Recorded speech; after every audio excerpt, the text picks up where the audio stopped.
छत्तीसगढ़ के अंदर प्रतियोगी परीक्षा में पूछे जाते हैं कि सिल्लियारी बांध, जिसे माडूम सिल्ली जलाशय भी बोला जाता है, ये एशिया और भारत का पहला साइफन बांध है। बांध तो हमें समझ आ गया, लेकिन ये साइफन बांध क्या है ये समझना पड़ेगा। तो साइफन बांध जो है अंग्रेजों के समय में तकनीकी का एक बेहतर उपयोग था।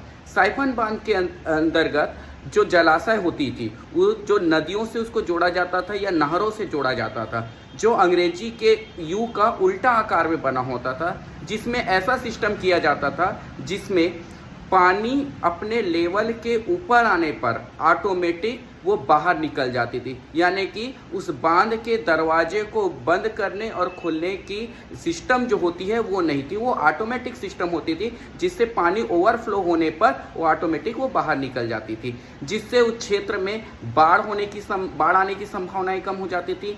जल निकासी की व्यवस्था जो होती थी, यानी कि उस क्षेत्र में पानी की पूर्ति भी आसानी से हो जाती थी। अगर मैं माडूम सिल्ली जलाशय की बात करें तो एल्फिंस्टन द्वितीय के शासनकाल में धमतरी जिले में सिल्लियारी नदी, जो एक नहरनुमा नदी है, जो महानदी की सहायक नदी है, उस पर यह बांध बनी थी 1923 में।